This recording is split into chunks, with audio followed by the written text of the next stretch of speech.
Édouard Schumacher, bonjour. Quentin, bonjour. Votre épiphanie automobile, c'est-à-dire vos premiers souvenirs, vos premières émotions à bord d'un véhicule, sportif ou pas d'ailleurs, c'était quand et c'était dans quel véhicule, si vous vous en souvenez? Alors j'ai deux souvenirs, un du haut de mes 3 ans, puisque j'ai eu la chance de conduire une Alpine à 3 pour ans, enfants, une Alpine okay. à essence. Très précoce.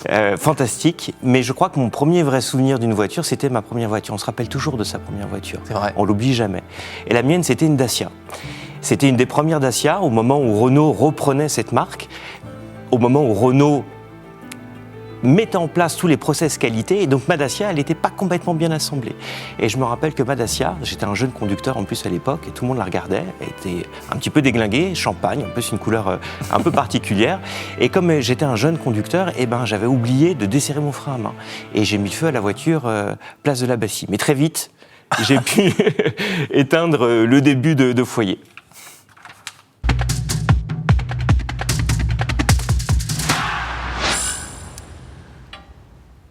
Bonjour à tous et bienvenue au Talk Décideur du Figaro avec Édouard Schumacher, donc, qui a créé sa société LS Group. Vous vendez des voitures, pas n'importe lesquelles, puisqu'il s'agit à la fois des voitures de luxe qui coûtent parfois des centaines de milliers d'euros, mais aussi justement d'autres marques plus classiques, plus banales, j'allais dire, comme Dacia dont vous venez de nous parler. Est-ce que ça a toujours été évident pour vous, Édouard Schumacher, de travailler dans ce business des voitures de luxe ou pas? Depuis votre plus tendre enfance, puisqu'on est à ces considérations. Je n'étais pas un car guy, je n'étais pas prévu pour rentrer dans l'automobile, et ce sont plutôt des circonstances de la vie qui m'ont amené à reprendre des groupes de concessions. Lesquels ? Renault, à l'époque. Ouais. 100% Renault. Mais quelles circonstances de la vie, plutôt? Alors, j'avais 25 ans, je terminais mes études de droit, et puis j'avais cette envie de faire de la communication plus tard. Et c'était une entreprise familiale qui avait été fondée par mon père. Mon père est décédé, et j'ai intégré cette entreprise que je ne connaissais pas. Je me suis dirigé dans la seule concession que je connaissais, puisqu'elle était située à 300 mètres de la fac.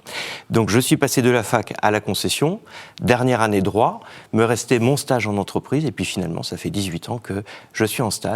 Et je m'y plais bien. Donc c'était pas prévu? Pas du tout. Les circonstances, effectivement, vous venez de le dire, familiales, et vous vous êtes senti tout de suite comme un poisson dans l'eau, ou alors il vous a fallu bosser un petit peu tout ce qui est culture d'entreprise, connaissances mécaniques, sémiotique des marques, des différentes marques. Dites-moi tout ça. Alors un poisson qui avait des drôles de couleurs, 25 ans, moi un vrai Parisien, donc l'automobile ce n'était pas quelque chose d'évident pour moi. Ouais. Et il a fallu s'intégrer dans une entreprise familiale qui en plus était en difficulté à l'époque, donc j'ai joué le caméléon et j'ai appris à devenir un concessionnaire. Et puis, au fur et à mesure des années, j'ai appris à aimer ces métiers. Et quelque part, j'ai commencé à me réaliser et aussi apporter ma touche de couleur pour travailler différemment ce secteur automobile. Qu'est-ce que vous avez apporté justement comme touche de couleur? Qu'est-ce que vous avez changé à ce business model qui, vous le disiez, était un peu en difficulté? Alors, bien sûr, on a poursuivi notre développement avec la marque Renault. Nous sommes développés aussi avec d'autres marques généralistes. Mais ce qu'on retient peut-être le plus facilement depuis 7 ans, c'est cette incursion qui est devenue un vrai axe de développement pour nous dans les marques dites de prestige. Alors, j'aime pas parler de marques de luxe. On va me dire que Lamborghini, c'est un gros mot. McLaren, l'argent n'a pas de valeur en soi. Ça ne veut rien dire pour moi. À travers ces marques de prestige, finalement, il y a 2 axes qui m'ont parlé tout particulièrement. Une partie lifestyle, une partie sport, engagement, compétition. De manière générale, c'est l'expérience client qui m'a intéressé dans ces marques, puisqu'on pouvait la travailler de manière plus agile, plus efficacement. Et qu'est-ce qui fait justement que votre patte en termes de relation client, mettons, moi, j'ai pas assez d'argent pour m'offrir ça, mais disons une belle Porsche à environ 100 000 euros, pourquoi je l'achèterais chez vous et pas chez Porsche? Alors, d'abord, chez nous, ce sera chez Porsche, puisque nous sommes des représentants officiels de la marque. Entendu. Et le constructeur, en tout cas en l'occurrence Porsche, ne vend pas directement aux clients finaux les véhicules. Alors pourquoi aller chez nous? Parce qu'il y aura probablement une qualité de service, une proximité avec nos équipes, pourquoi pas avec moi-même. Et moi, en tant que client, de manière générale, j'aime connaître mon commerçant. Vous aimez connaître votre commerçant. Est-ce que quand vous êtes arrivé, je reviens encore un peu en arrière, parce que c'est une question que je voulais vous poser, que j'ai pas pu, parce qu'on a bifurqué, vous reprenez les rênes de votre papa, vous arrivez dans la boîte, vous connaissez pas forcément tous les codes.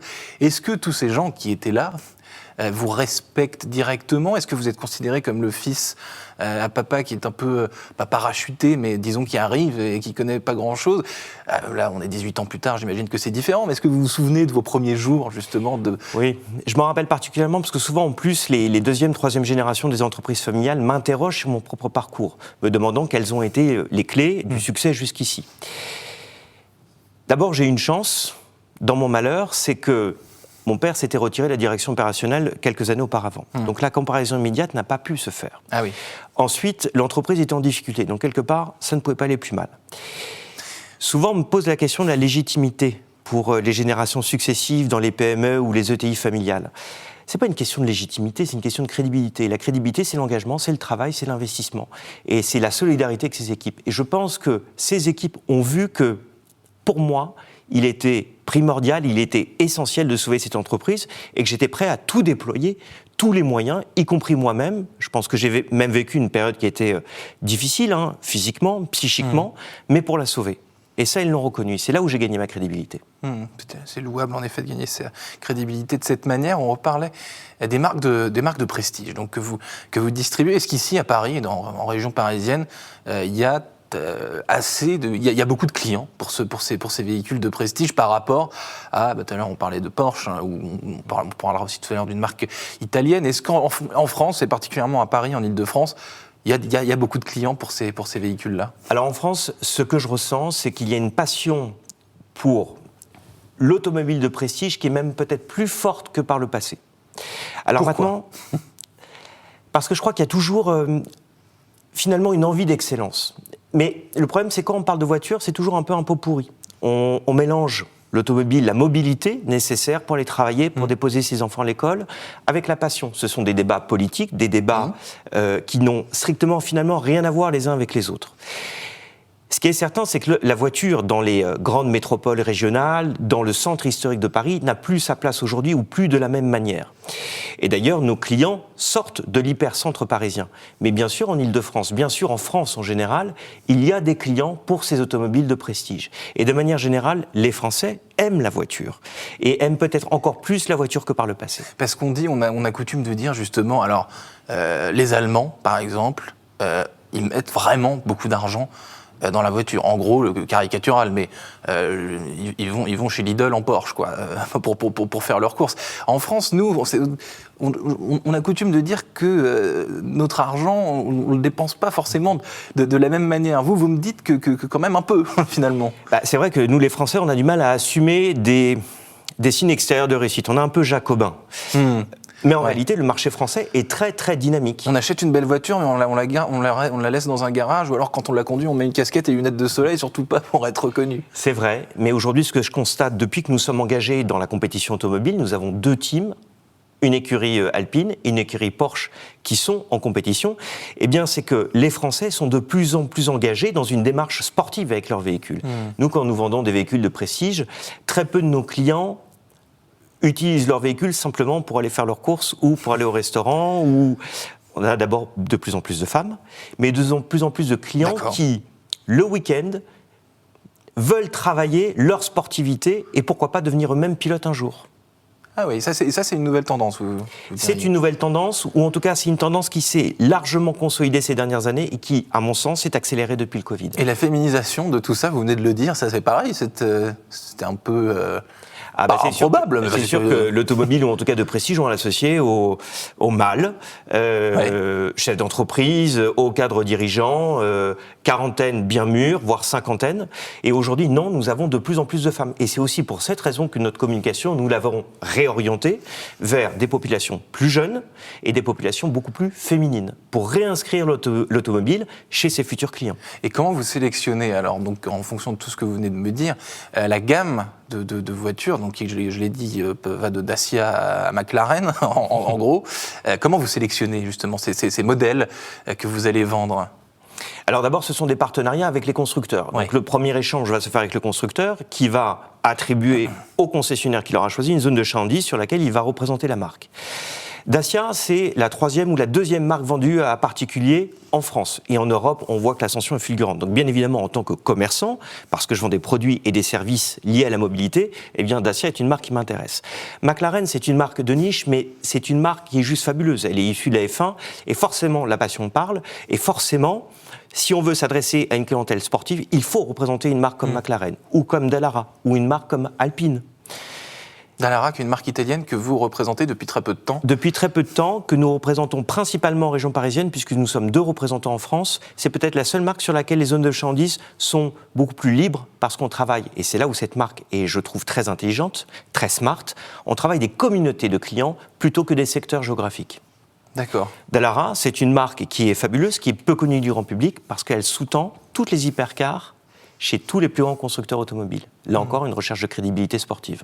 J'imagine, Edouard Schumacher, que les voitures modèle McLaren ou modèle de prestige, vous dites, et pas de luxe, qui font un peu rêver, vous en vendez pas 15 par mois. C'est beaucoup plus rare, peut-être. J'ai du mal à évaluer. C'est combien un véhicule par mois, et c'est déjà pas mal ou c'est... Alors, bien évidemment, je n'ai pas le droit de communiquer sur les volumétries parce que j'ai des accords avec mes constructeurs partenaires. Mais vous seriez surpris par le nombre de véhicules que nous sommes capables de vendre. Et d'ailleurs, chez tous les constructeurs que nous venons de citer, eh bien, nous avons un problème de pénurie. Nous n'avons pas assez d'allocation, de disponibilité industrielle pour satisfaire nos clients. C'est pour ça que je vous dis que cette passion, elle est là, et y compris en France. 100% de nos clients sont français. 100% de vos clients sont français, donc vous parliez tout à l'heure du cliché, du chef d'entreprise mâle, etc.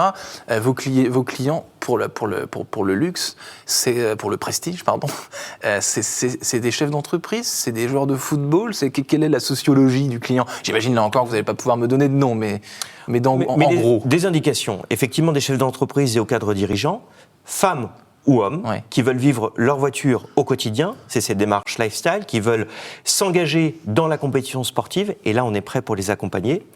Assez peu finalement de clients étrangers, parce que nous travaillons nos secteurs et nos réseaux de communautés, qui sont composés essentiellement de Français.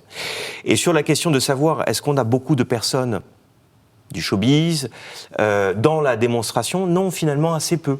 Ce sont des vrais spécialistes, des personnes plutôt discrètes qui veulent vivre leur passion avec des personnes qui partagent cette même vision et qui sont extrêmement généreux aussi vis-à-vis des fans. Parce qu'il y a quelque chose qu'il faut qu'on rappelle. Allez-y. Si on parle de Bugatti, on se dit, Bugatti vendait 85 voitures par an dans le monde. Ce ne sont pas les 85 clients qui font vivre une marque comme Bugatti, ou plutôt qui lui donnent l'impact qu'elle a. Ce sont les millions ou les centaines de millions de fans qui sous-tendent cette marque.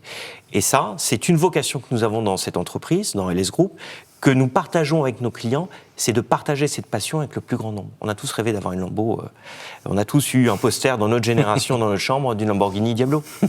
Merci Edouard Schumacher, ce sera le mot de la fin. Vous êtes patron de LS Group. Merci infiniment d'avoir répondu à mes questions pour le Talk Décideur. Je vous dis à très vite. À très bientôt.